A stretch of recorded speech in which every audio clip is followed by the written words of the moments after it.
রহস্য নেই বলে একে রহস্য গল্প বলবো না, রহস্য সৃষ্টিও করব না। শুধু এক গোয়েন্দার কাহিনী বলবো। সরকারি গোয়েন্দা, এই কলকাতারই বিশ্ববন্ধু ব্যানার্জি, মুকুটচিপানা থানার ওসি।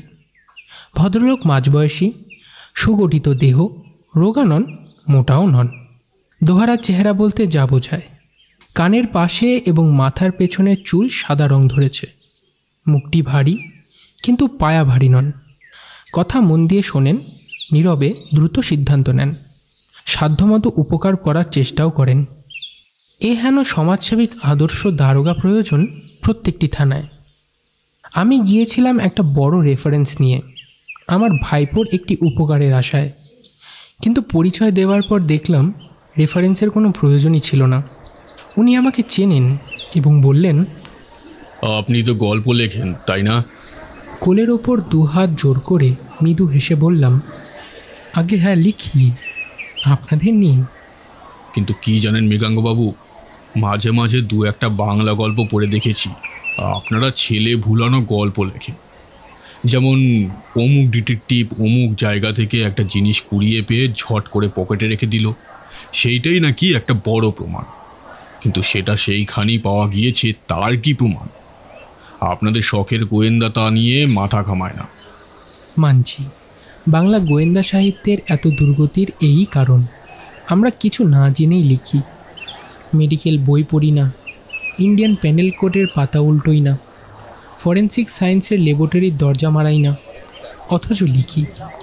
বিলেত আমেরিকার সব গল্পই কি এদেশে খাপ খায়? টেকনিক আলাদা, সমাজ আলাদা, আর আমরাও আলাদা। সেই জন্যই আমি বিশ্বাস করি আপনাদের সঙ্গে না মিশে গোয়েন্দা গল্প লেখা উচিত নয়। শুধু কাহিনীর জন্য নয়, আপনাদের না জেনে, আপনাদের স্বভাব চরিত্র না বুঝে, আপনাদের অ্যাডমিনিস্ট্রেশনের সম্বন্ধে ওয়াকিবহল না হয়ে যে গল্প লেখা হয় তা বিশ্বাসযোগ্য হতে পারে না কিছুতেই। তাছাড়া সরকারি এই গোয়েন্দা মাত্রই মূর্খ, আর শখের গোয়েন্দারা অলৌকিক ক্ষমতার অধিকারী। ট্রেডিশন ভাঙবার জন্য আমি আপনাদের গৌরবময় দিকটা তুলে ধরবার উদ্দেশ্যে সম্প্রতি একটা গল্প লিখেছি। Indian police journal, world detective এজেন্সির মোহালি বুলেটিন আর স্পেশাল ব্রাঞ্চের একজন সুদক্ষ পুলিশ অফিসার আমাকে এ ব্যাপারে যথেষ্ট সাহায্য করেছে। বিশ্ববন্ধু টেবিলের ওপর দুহাত রেখে ঘাড় কাত করে এক মনে শুনছিলেন। আমি থামতেই তিনি বললেন, আমিও আপনাকে একটা স্টোরি বলে হেল্প করতে পারি। জাল চেকের কেস আমি তদন্ত করেছিলাম, সঙ্গে স্বপনও ছিল, স্বপন চৌধুরী, এখন ACDD 1। ডিটেকটিভ ডিপার্টমেন্টের যে দুজন অ্যাসিস্ট্যান্ট কমিশনার, স্বপন ঘোষ হলেন তাদের মধ্যে একজন। শুনে আগ্রহ দেখালাম, মুখে আর কিছু বললাম না, শুধু ঘাড় বেঁকিয়ে চোখ কুঁচকে তাকালাম। বিশ্ববন্ধু বৈঠকি সুরে বললেন, স্বপন তখন আমার মতোই সাব ইন্সপেক্টর, দুজনেই আছি ডিটেকটিভ ডিপার্টমেন্টে। এমন সময় লন্ডন ব্যাংকে 24,000 টাকার একটা চেক ভাঙানো হলো। বেয়ারার চেক, সইটা জাল। জালিয়ার টাকা নিয়ে চলে যাওয়ার 7 দিন পর জানা গেল সেইটা জাল। London bank? বলেন কি? এত বড় ব্যাংক হয়েও জাল সই ধরতে পারলো না? কোন ব্রাঞ্চ? চৌরঙ্গি রোড? না, নেতাজি সুভাষ রোড। সইটা যে জাল ব্যাংকের কেউ ধরতে পারেনি। যার নামে অ্যাকাউন্ট তিনি টিম্বার মার্চেন্ট। পাণ্ডু থেকে ওয়াগনে কাঠ এনে কলকাতায় কাঠের দোকানে চালান দেন। দিন 7 পরে অ্যাক্সিডেন্টালি তিনি ব্যাংকে স্টেটমেন্ট দেখতে গিয়ে দেখলেন 24,000 টাকা নগদে তোলা হয়েছে, অথচ উনি জানতেন এরকম কোনো টাকা তোলা হয়নি। চেক নাম্বার মিলিয়ে চেক বইয়ের কাউন্টার পার্ট দেখতে গিয়ে দেখলেন কাউন্টার পার্টই নেই, তার পরেরটাও নেই। মোট 2টো চেক ছিঁড়ে নেওয়া হয়েছে চেক বই থেকে। একদম ভেতর থেকে? হ্যাঁ, ওভাবে চেক বার করে নিলে কারোর পক্ষে ধরা সম্ভব নয়। টিম্বার মার্চেন্ট ভদ্রলোকও জীবনে ধরতে পারতেন না যদি না 24,000 টাকা খোয়া যেত। যাক, যথাসময়ে আমরা হাজির হলাম। জানেন তো, তদন্তের শুরুতে সবাইকে সন্দেহ করতে হয়। কাউকে সাধু পুরুষ বলে মনে মনে ছেড়ে দেওয়াটা অন্যায়। প্রাথমিক তদন্তে আমরা যেটা কনসেন্ট্রেট করলাম সেই সব লোকেদের ওপর যারা টিম্বার মার্চেন্টের চেক সরানোর সুযোগ পেয়েছে। এরকম লোক পেলাম একজনকেই, টিম্বার মার্চেন্টে। তিনি পিএ, বয়স খুব একটা নয়, বছর 35, সুশ্রী, শ্যামবর্ণ, চোখে চৌকো ফ্রেমের বাহারি চশমা, খুব চটপটে, মিষ্টভাষী, মিশুকে এবং অতিশয় কাজের লোক। ইকোনমিক্সে MA। টিম্বার মার্চেন্ট ভদ্রলোকের নাম কুঞ্জবিহারী করাই। লেখাপড়া বলা বাহুল্য কম করেছেন, কিন্তু টাকা করেছেন প্রচুর। জঙ্গলের ইজারা নিয়ে বসে বসে টাকা রোজগার, তো টাকার ওপর মায়া মমতা তাই একটু কম। চেক বইটা যে সযত্নে লুকিয়ে রাখতে হয় সে খেয়ালও ছিল না। রেখে দিতে নিজে সেক্রেটারিয়েট টেবিলের বাঁ দিকে ড্রয়ারে। কোশমিনকালেও ড্রয়ারে তালা দিতেন না। 20 বছরের কাঠের কারবারে কখনো 20টা পয়সাও খোয়া যায়নি ড্রয়ার থেকে। চেক হারাবার প্রশ্নই ওঠে না। বিয়ে ছোকরার নাম প্রদ্যোল পাল। অল্প শিক্ষিত, মালিকের প্রায় সব কাজ সে একাই করত। চেক লেখা, হিসেব রাখা সব। চেক কে নিতে পারে, এই হাইপোথিসিস ধরে এগোতে গিয়ে পেলাম প্রদ্যোত পালকে। হাইপোথিসিস মানে একটা কিছু অনুমান করে নিয়ে তদন্ত শুরু করতে হয়, নিশ্চয়ই তা জানেন। প্রদ্যোত ছোকরাকে যত জিজ্ঞেস করি চেক দুটো সে নিল কখন, তখনই সে নাকে কেঁদে বলতে লাগলো, আমি 7-এ নেই, 5-এ নেই, কেন স্যার আমাকে কষ্ট দিচ্ছেন? সোজা আঙ্গুলে ঘি উঠবে না দেখে 3rd ডিগ্রি প্রয়োগ করলাম। 3rd ডিগ্রি কিন্তু একটা সায়েন্স বললেও চলে। ঠিকমতো অ্যাপ্লাই করতে পারলে সুফল ফলাবেই।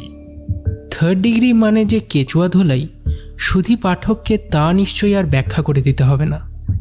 বিশ্ববন্ধু গম্ভীর মুখে বললেন, 3rd ডিগ্রি সায়েন্স নয়, তবে যে যাই বলুক না কেন 3rd ডিগ্রি পৃথিবীর সব দেশেই আছে। সোজা আঙ্গুলে ঘি না উঠলেই 3rd ডিগ্রি প্রয়োগ করে সবাই। It is on art. আমি কিন্তু 3rd ডিগ্রির সপক্ষে লেগে রইলাম নাছোড়বান্ধাভাবে।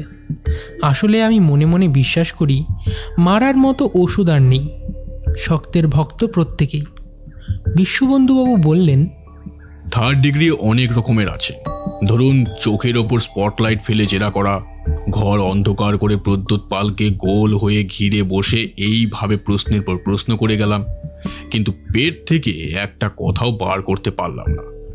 মাথার ওপর টপ টপ করে জলের ফোঁটা ফেললাম এক নাগাড়ে, তবুও মনোবল শিথিল হলো না। শেষকালে টেবিলের ওপর হাত উপর করে রাখতে বললাম। আঙ্গুলের নখের ডগায় জ্বলন্ত সিগারেটের ছ্যাঁকা দিলাম। কোনো মানুষ 3 সেকেন্ডের বেশি সহ্য করতে পারে না।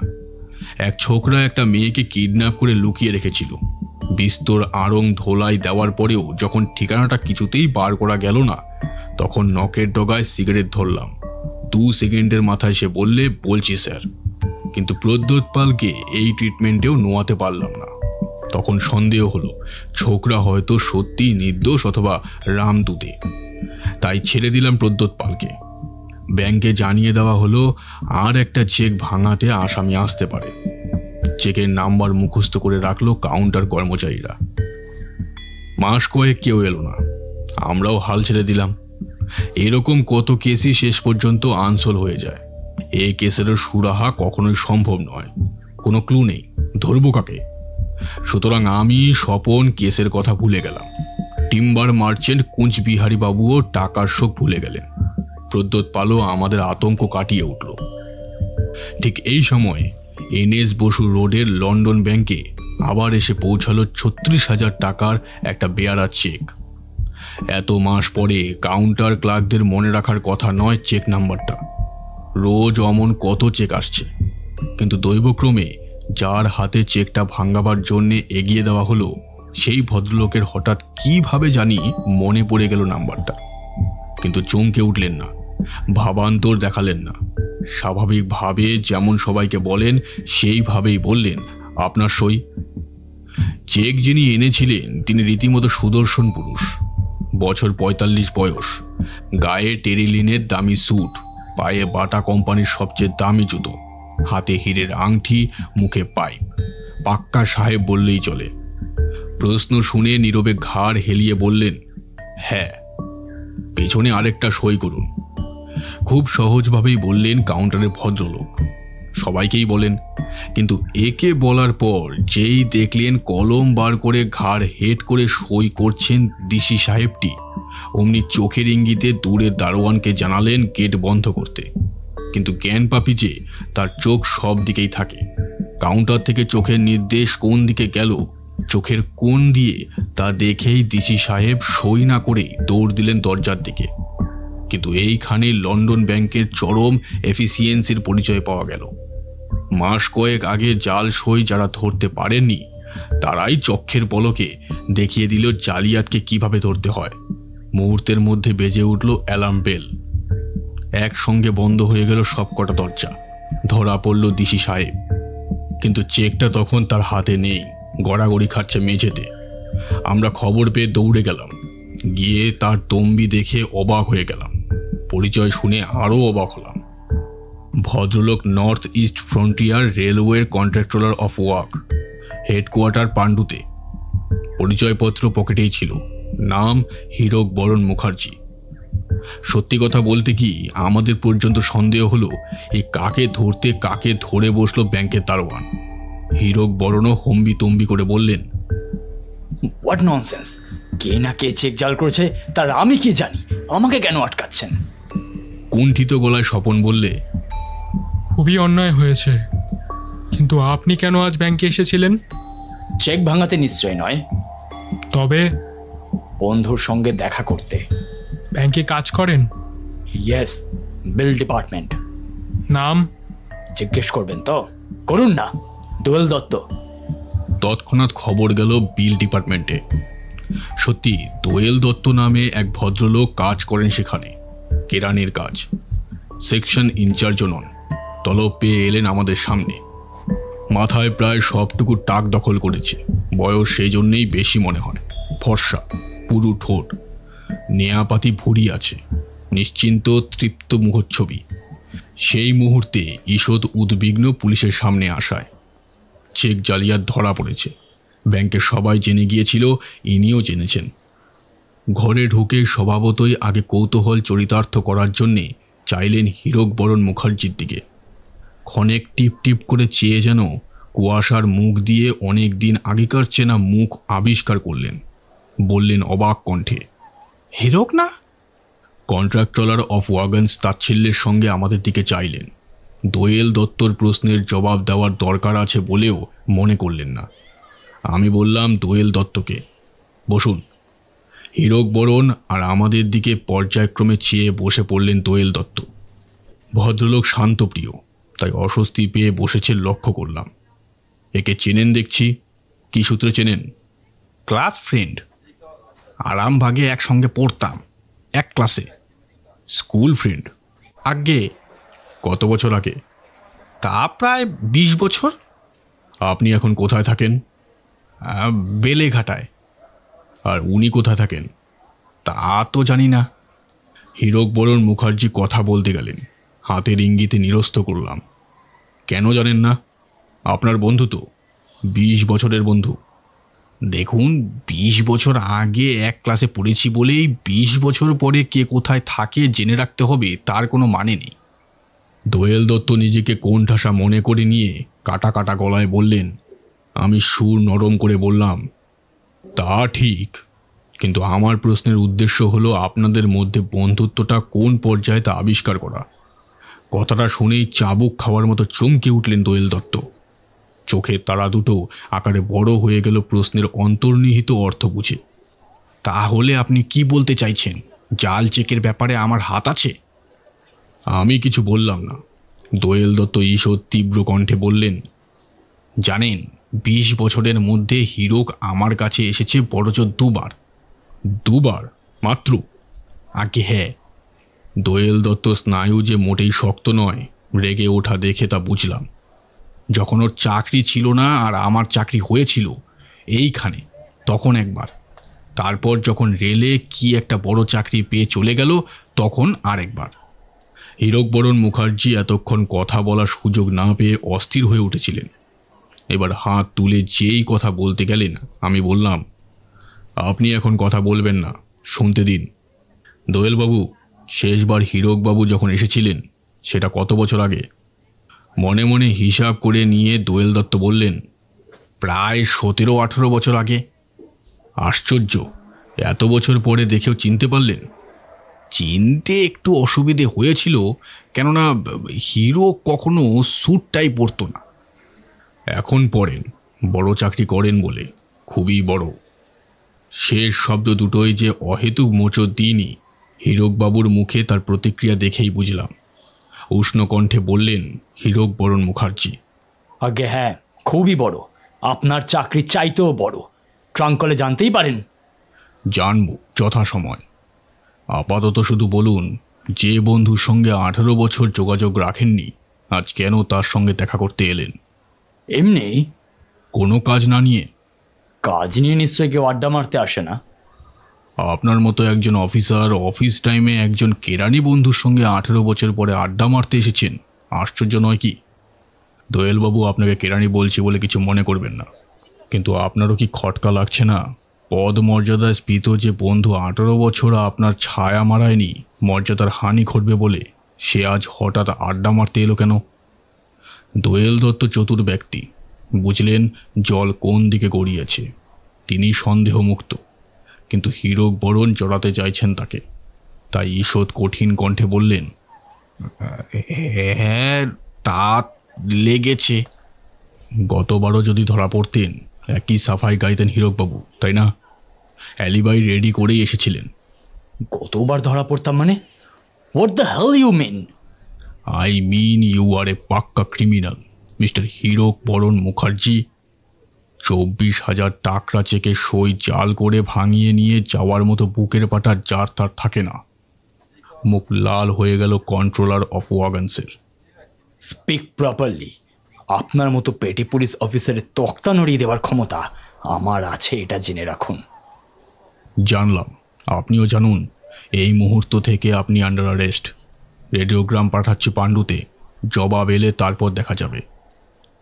রেডিওগ্রামের জবাব আসতে 7-8 দিন দেরি হবে ভাবিনি, বসেও থাকিনি। সমানে জেরা করে গিয়েছি কন্ট্রোলার অফ ওয়াগনকে। প্রথম দিনের কথা বলা যাক। এক রাত পুলিশ হাজতে থেকে মুখটা একটু শুকিয়ে গেলেও মেজাজটা একটু গরম হয়েছে দেখলাম হীরক বরণ মুখার্জি। তেল শুকায় সব মেয়ারই লকআপে রাত্রিবাস করলে। 5 রকম থার্ড ক্লাস ক্রিমিনাল, প্রজাদের গন্ধ এবং উদ্বেগ ভদ্র সন্তানরা সইতে পারে না। কিন্তু হীরক বরণ মুখার্জির ধাঁত খুব কড়া, খুব বেশি টস কাটনি। টেবিলের সামনে থেকে ইচ্ছে করে সব চেয়ার সরিয়ে নিয়েছিলাম। দাঁড়িয়ে রইলেন হীরক বরণ। তীব্র চোখে পর্যায়ক্রমে চাইতে লাগলেন আমার আর স্বপনের দিকে। আমরাও টেবিলের ওপর আঙ্গুল দিয়ে টক টক করতে করতে নিরীক্ষণ করলাম তার মুখচ্ছবি। দেখলাম হীরক বরণের চোখে একটা চাপা তীক্ষ্ণতা আছে, না রাগলে তা প্রকাশ পায় না। এই জাতীয় তীক্ষ্ণতা বাজ পাখির চোখের দিকে চাইলে দেখা যায়। বললাম, ভালো আছেন? কেন? রেগে আছেন মনে হচ্ছে। সমুদ্র দেখেছেন? কি কথার কি জবাব, তাই সাবধানে বললাম, দেখেছি। আপনি? আমি নিজে সমুদ্র। এমনিতে শান্ত, কিন্তু ঝড় উঠলে আমি ভয়ঙ্কর। আমার রাগের নমুনা যথাসময়ে টের পাবেন। প্রেসিডেন্ট অফ ইন্ডিয়া আমার কলেজ ফ্রেন্ড, এটা কিন্তু খেয়াল রাখবেন। বেশ, রাখলাম। এখন যা জিজ্ঞেস করব তার জবাব দিন। আপনার অফিস পাণ্ডুতে, কলকাতা এসেছিলেন কেন? বলবো না। বললে আপনার ভালো হতো। সেটা না হয় আমি বুঝবো, আমার প্রেস্টিজ আমার কাছে। ওকে? ও, প্রেস্টিজ যাওয়ার ভয়ে বলবেন না কার কাছে এসেছিলেন। হীরক বরণ জবাব দিলেন না। স্বপন বললে, কোথায় উঠেছিলেন বলুন। বলবো না। স্বপন খুব কম কথা বলে। এই জবাবের পর একটি কথাও বলল না। দাঁড়িয়ে উঠে আমাকে বললে, চলো বিশুদা, হোটেলগুলোয় ঘুরে আসি। হীরক বরণ সামান্য ভুরু কুচকুলেন। আমি বললাম, চলুন আপনার ফটো নেওয়া যাক। পুলিশ ফটোগ্রাফার তৎক্ষণাৎ হীরক বরণের ছবি তুলে খান কয়েক এলজামেন্ট দিয়ে গেল টেবিলে। জিপ নিয়ে আমি আর স্বপন বেরিয়ে পড়লাম। কলকাতার হাওড়ার সবকটা প্রথম আর দ্বিতীয় শ্রেণীর হোটেলে গিয়ে ছবি দেখালাম। রদ্দি মার্কা হোটেলগুলো বাদ দিলাম, কেননা হীরক বরণ মুখার্জির মতো চালিয়াত লোক এসব হোটেলে যাবে না। অনেক খোঁজবার পর হাওড়ার একটা হোটেলে ফটো দেখেই চিনে ফেললেন ম্যানেজার। হোটেল রেজিস্টার খুলে দেখালেন হীরক বরণ সেখানে নিজের নাম লিখিয়েছে প্রবাস জীবন হালদার। ম্যানেজার অবশ্য হলপ করে বললেন ছবিটা প্রবাস জীবনেরই। আরও বললেন মাস কয়েক আগে ভদ্রলোক হোটেলে উঠেছিলেন, দিন কয়েক ছিলেন। হোটেল বাস সঙ্গ করে চলে যাওয়ার সময়ে সব হোটেল রেজিস্টার লিখতে হয় কোথায় যাওয়া হচ্ছে। প্রবাস জীবন সেই ঘরে লিখেছিল বেলঘরিয়া। ফটোর পেছনে হোটেল ম্যানেজারকে দিয়ে লিখিয়ে নিলাম, এর নাম প্রবাস জীবন হালদার, অমুক দিন থেকে অমুক দিন পর্যন্ত এই হোটেলে ছিলেন, যাওয়ার সময়ে বেলঘরিয়ায় যাচ্ছি লিখে গিয়েছিলেন। হোটেলে সিল দিয়ে সই করে দিলেন ম্যানেজার।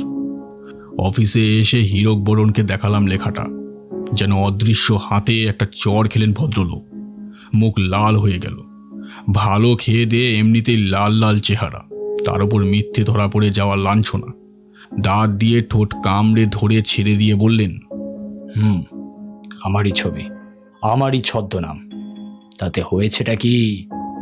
ছদ্মনাম নিলেন কেন? আমার খুশি। ভারতীয় সংবিধানে নতুন নাম নেবার বিরুদ্ধে কি কোনো বিধান আছে? আমার জানা নেই। শুধু এইটুকু জানি, চোর বাটপাররা নাম ভাড়ায়, সাধু সত্যবানরা নয়। বেলঘরিয়ায় গিয়েছিলেন কার কাছে? যাইনি, একটা কিছু লিখতে হয় তাই লিখেছিলাম। আমি চোখ পাকিয়ে চেয়ে রইলাম। হীরক বরণ ঠোঁটের কোণে তাচ্ছিল্যের হাসি দুলিয়ে চেয়ে রইলেন।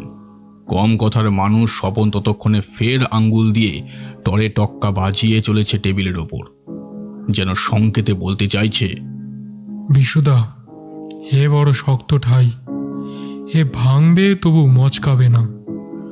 চেক ওর, জাল সইও ওর, আগের টাকাও এ নিয়েছে, কিন্তু প্রমাণ নেই, এভিডেন্স নেই, ক্লু নেই। রেডিওগ্রামের জবাব আসার পর যখন শুনব, হ্যাঁ ইনিই দুর্দ্বন্দ্ব প্রতাপ, কন্ট্রোলার অফ ওয়াগনস, তখন মনে মনে ছেড়ে দেওয়া ছাড়া পথ পাব না। বিশুদা, হে বড় শক্ত ঠাই।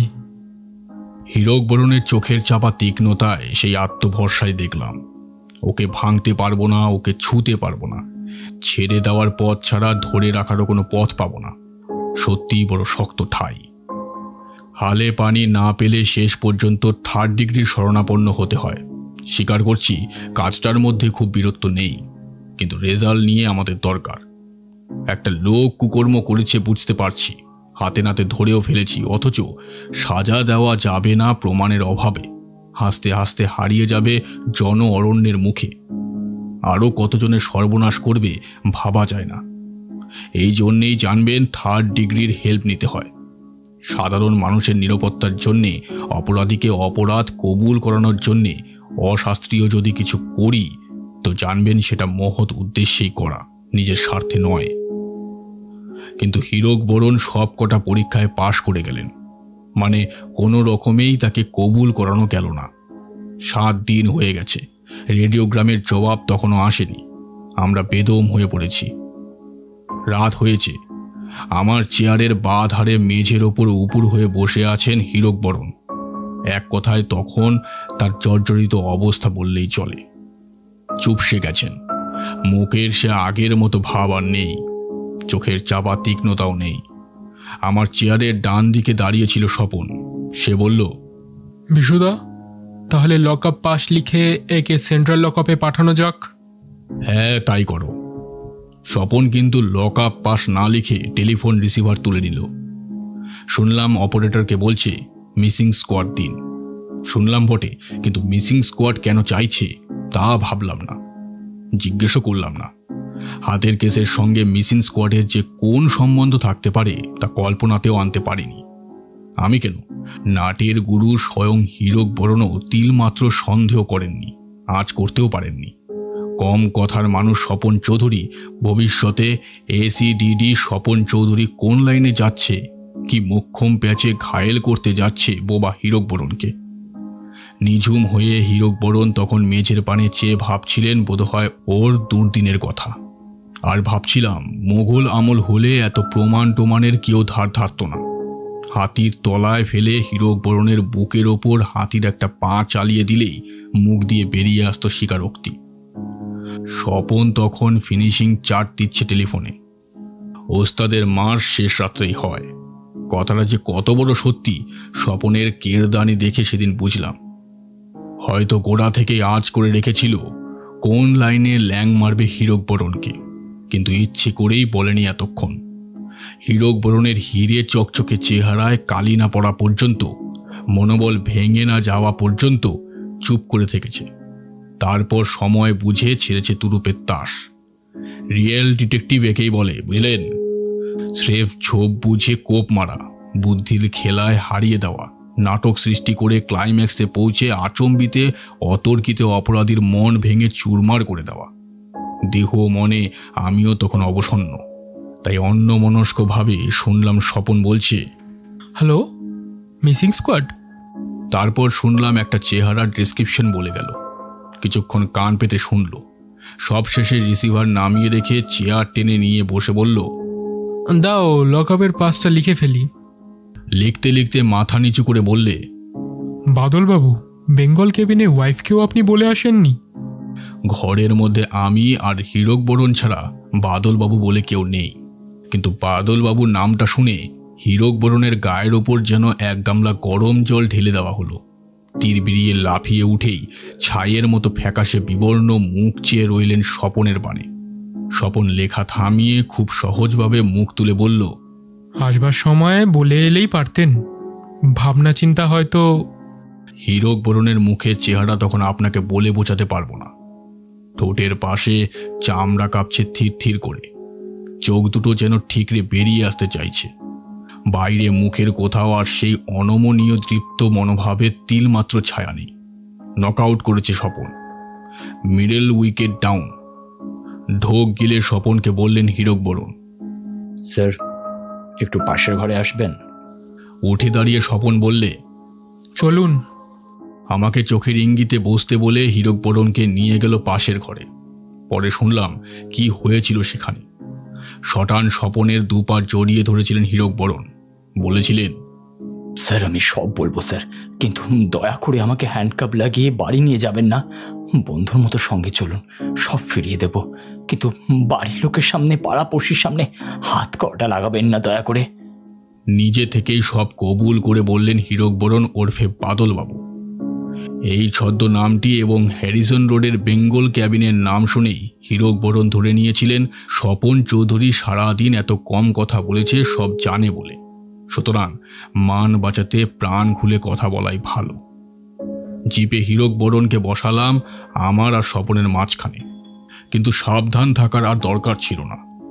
হীরক বরণ তখন সব টাকা ফিরিয়ে দিয়ে ইজ্জত বাঁচাতে চান। নিজেই পথ দেখিয়ে নিয়ে গেলেন হ্যারিসন রোডের বেঙ্গল কেবিন হোটেলে, ফ্যামিলি হোটেল। আগে এগিয়ে দিলাম হীরক বরণকে। ম্যানেজার গোল কাউন্টারের সামনে বসে আলপিন দিয়ে দাঁত খুঁটছিলেন, যেন কাঠ কয়লা দিয়ে তৈরি একটা ফ্রাঙ্কেনস্টাইন মূর্তি। যেমন বিরাট মুখ তেমনই বিরাট চেহারা। হীরক বরণকে দেখেই আলপিন নামিয়ে হাঁ হাঁ করে উঠলেন, আচ্ছা বেয়াক্কের লোক তো মশাই, আপনি কোথায় ডুব দিয়েছিলেন? ওয়াইফকে তো বলে যাবেন। থানা পুলিশ পর্যন্ত হয়ে গেল। ছি ছি ছি ছি ছি ছি। পেছন ফিরে আমাদের দেখে নিয়ে ক্লিষ্ট কণ্ঠে বললেন হীরক বরণ, ওরা কোথায়? কোথায় আবার? বাড়িতে। ওই তো আজ সকালে কাঁদতে কাঁদতে চলে গেল। বলিহারি যাই আপনার আক্কেলকে, আমাদের গুডউইল পর্যন্ত টাইট করে ছেড়েছেন মশাই। আজ পর্যন্ত ওঙ্কার মিত্রের হোটেলে পুলিশ ঢোকেনি কখনো, আপনার কৃপায়। এই পর্যন্ত শুনেই অন্তরাল থেকে সামনে এসে দাঁড়ালাম আমি আর স্বপন। স্বপনের হাতে আইডেন্টিটি কার্ড। তৎক্ষণাৎ বাকি কথাটা কোত করে যেন গিলে নিয়ে চক্ষের নিমিষে হে হে করে হেসে বললেন ওঙ্কার মিত্তির, আরে আরে আশা হোক আশা হোক, কি সৌভাগ্য পেয়েছেন তাহলে বাদলবাবুকে। হ্যাঁ পেয়েছি, হোটেলের রেজিস্টারটা বার করুন। কাষ্ট হাসি মিলিয়ে গেল ওঙ্কার মিত্তিরের চারকোল ফেস থেকে। বিনা বাক্য ব্যয়ে কাউন্টারের কোণ থেকে রেজিস্টার টেনে নিয়ে এগিয়ে দিল স্বপনের দিকে। খাতায় লেখা হীরক বরণ মুখার্জির আরেক নাম বাদল ভৌমিক। এসেছেন সপরিবারে, স্ত্রী, 2 মেয়ে এবং ছেলেকে নিয়ে। আজ সকালেই তারা চোখের জল মুছতে মুছতে গেছেন বেলঘড়িয়া, হীরকবাবুর পৈতৃক ভিটেতে। মনে পড়ল হাওড়ার হোটেলের রেজিস্টারেও হীরক লিখেছিলেন বেলঘড়িয়া যাচ্ছি। এই একটি ব্যাপারে তিনি মিথ্যার আশ্রয় নেননি। বিপদের আশঙ্কা নেই জেনেই নেননি। ভয় আসল ওই নামকে নিয়ে। ওই জন্যে 2 হোটেলে লিখেছেন 2টো নাম। স্বপন বের করল হীরক বরণের আরেকটা ফটোগ্রাফ। পেছনে ওঙ্কার মিত্তিরকে দিয়ে হোটেলের রবার স্ট্যাম্প মারিয়ে সই করিয়ে নিল ফটো, যার তিনি বাদল ভৌমিক নামে অমুক তারিখ থেকে অমুক তারিখ পর্যন্ত বেঙ্গল ক্যাবিনে থেকে রহস্যজনকভাবে নিখোঁজ হয়েছিলেন। মিসিং স্কোয়াডে খবর দেওয়া হয়েছিল, রেডিওতে অ্যানাউন্সমেন্ট হয়েছিল, হাসপাতালে খোঁজ নেওয়া হয়েছিল। ঠিক এই অনুমানটি করেছিল স্বপন, দি পুলিশ ডিটেকটিভ। যে লোক কলকাতার বাইরে থেকে এসে একবার হোটেলে উঠেছে, সে নিশ্চয়ই এবারও হোটেলে উঠেছে। এই কদিন যদি একজন বোর্ডার উধাও হয়ে গিয়ে থাকে, মাথা বাঁচাবার জন্যে ম্যানেজার মিসিং স্কোয়াডের শরণাপন্ন হবেই। সুতরাং সেই রাতেই জিভ হাঁকিয়ে গেলাম বেলঘড়িয়ায়। হীরক বরণের বাড়ি দেখে তাক লেগে গেল। ভালো কথা, রুটিন চেরার সময় হীরক বরণ বলেছিলেন তার বাবা নেই, বউ নেই, কেউ নেই। বউ যে আছে ওঙ্কার মিত্তিরের কাছে শুনে এসেছিলাম। বাড়িতে ঢুকে দেখলাম বাবাও আছে, 70 বছরের বৃদ্ধ। হীরক বরণ তার একমাত্র সন্তান, পুত্র গর্ভে গর্বিত। আজকালকার বাজারে এরকম একটা চাকরি করা ভাগ্যের ব্যাপার। হীরক বরণ বাড়িতে খুব কম কথা বলেন, ব্যক্তিত্ব রাখেন। এমনকি পিতৃদেবও অকারণে কথা বলেন না ছেলের সঙ্গে। মেয়ে, ছেলে, বউও মুখ তুলে কথা বলেন না তার সামনে। পাড়াপড়শি সম্মান করে, সবাই জানে তিনি কৃত্রিপুরুষ, জীবন সংগ্রামে বিজয়ী পুরুষ।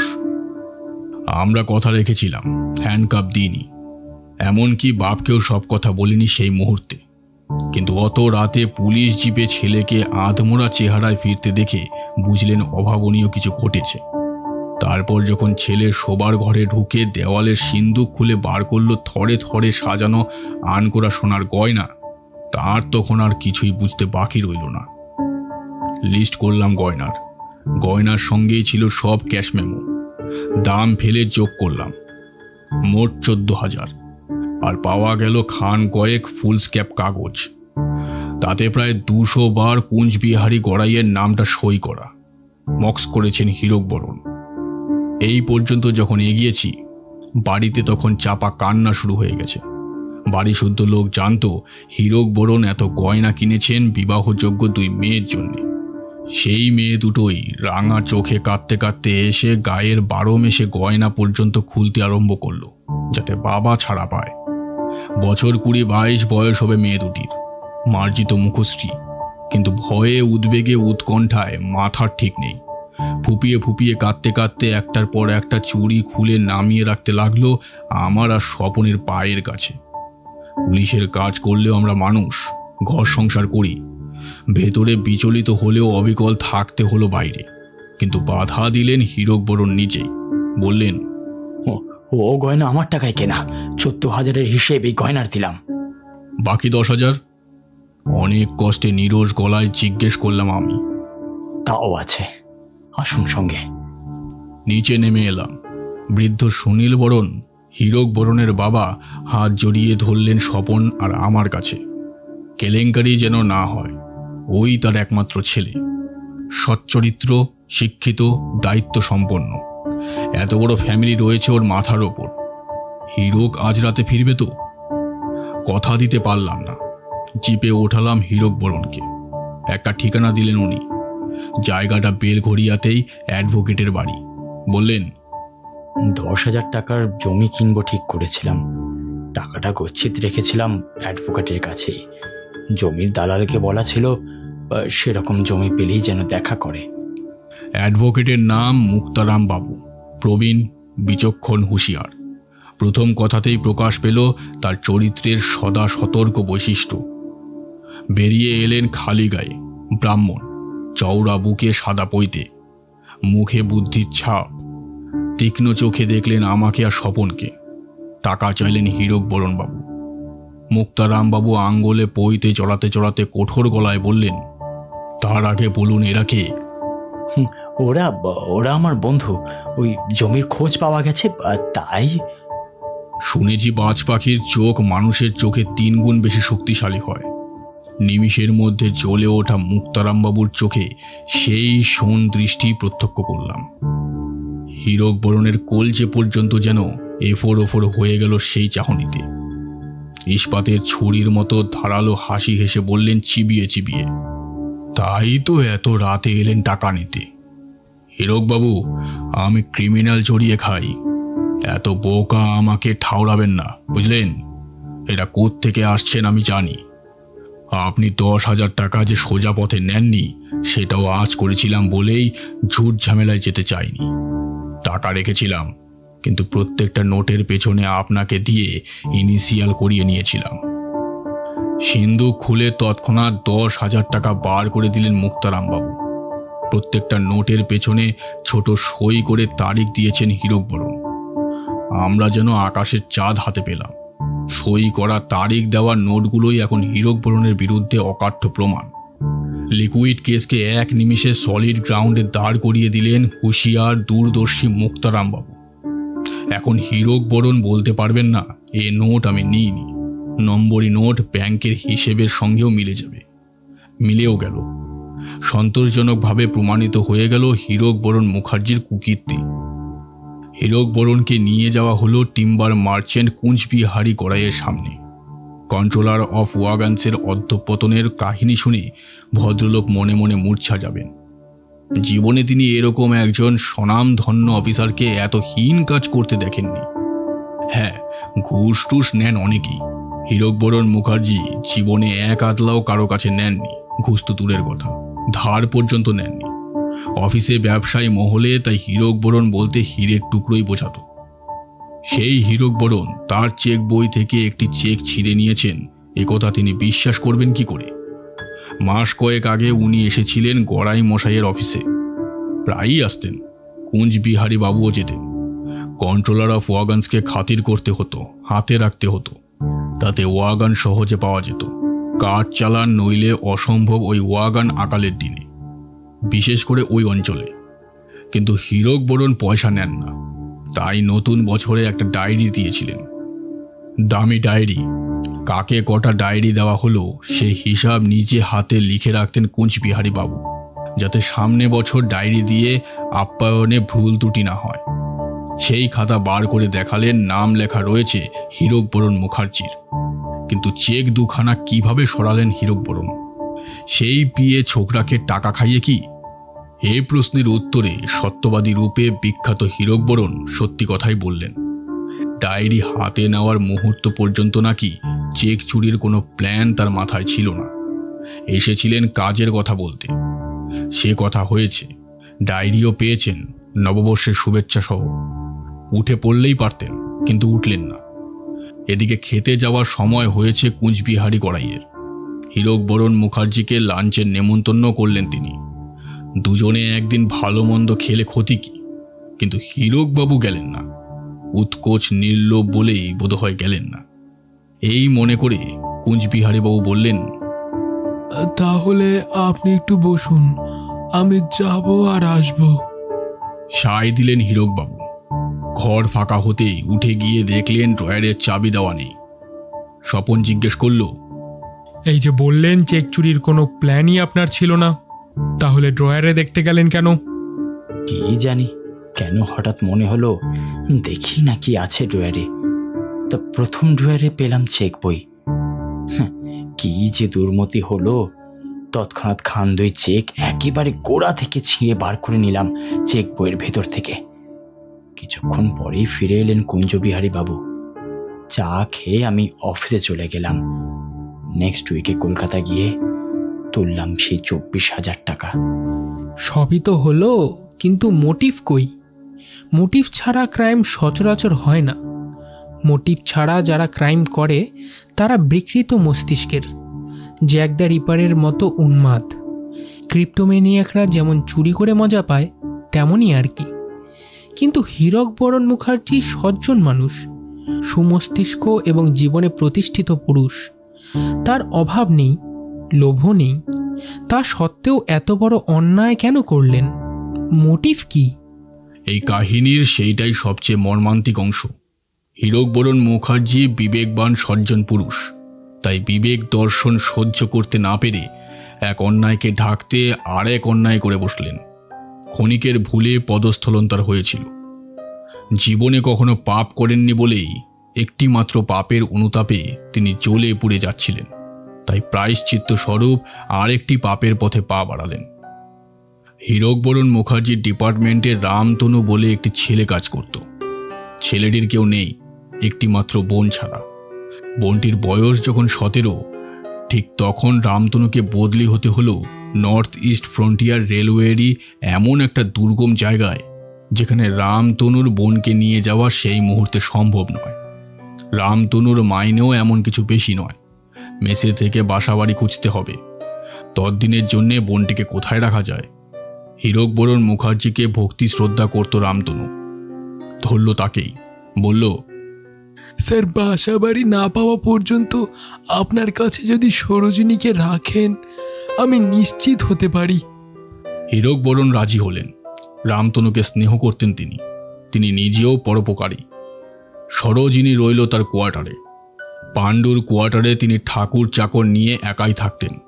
বৃদ্ধ বাবার দেখাশোনার জন্যে এবং ছেলে মেয়েদের লেখাপড়ার জন্যে স্ত্রীকে রেখেছিলেন বেলগড়িয়ায়। মাস কয়েক পরে সরোজিনী স্কুলে খবরটা প্রকাশ পেল। মেয়েদের চোখে ধুলো দেওয়া যায় না এসব ব্যাপারে। বান্ধবীরাই ধরে ফেলল সরোজিনীর সন্তান সম্ভবা। হীরকবরণ মুখার্জির দুর্দিন শুরু হলো তখন থেকেই। রামতনু এলো, সেও স্তম্ভিত। হীরকবরণ লজ্জায় অধোবদন। এদিকে কানাঘুষো আরম্ভ হয়েছে রেলওয়ে কোয়ার্টারে।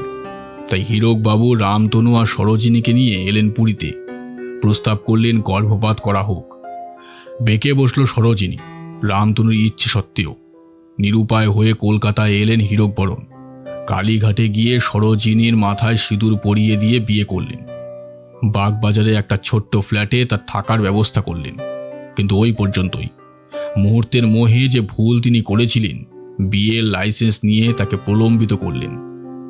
সরোজিনীর আর বাচ্চাটার খোঁজ খবর নিতেন, কিন্তু সরোজিনীর ফ্ল্যাটে রাত্রি বাস করতেন না। দিবারাত্র বিবেকের দংশন আর সইতে পারে না হীরকবরণ। সরোজিনী আর নিষ্পাপ শিশুটির ভবিষ্যতের একটা পাকাপোক্ত ব্যবস্থা করার সংকল্প নিলেন মনে মনে। তার অবর্তমানে দ্বিতীয় স্ত্রী আর পুত্রের যাতে খাওয়া পড়ার অভাব না থাকে, জীবিতকালে সেই ব্যবস্থা করে যাবেন ঠিক করলেন। কিন্তু রোজগার তার রবারের মতো নয় যে টানলে বড় হবে। উৎকোচ নিয়ে এতদিনের সুনাম আর শ্রদ্ধাকে বলি দিতে রাজি নন। তাই সব দিক বজায় রেখে কাক পক্ষীকে না জানতে দিয়ে প্রথম যে কাজ হাতে নিলেন তা নিয়ে এই গল্প। গল্প শেষ করে বিশ্ববন্ধুবাবু হেসে বললেন, মৃগাঙ্গবাবু, এ গল্পের ডিটেকটিভ চমকে দেওয়ার মতো কোনো ক্লু পায়নি, শুধু দেখিয়েছে উপস্থিত বুদ্ধির খেলা। কিন্তু সে সুযোগও সে পেত না। হীরকবরণ কোনোদিনই ধরা পড়তেন না। যদি তিনি প্রফেশনাল ক্রিমিনাল হতেন, তাহলে আর দ্বিতীয়বার ওই ব্যাংকে তিনি আসতেন না। ওই একটি মাত্র ভুলের জন্যে তাকে শেষ পর্যন্ত জেলেই যেতে হলো, 5 বছরের জন্য।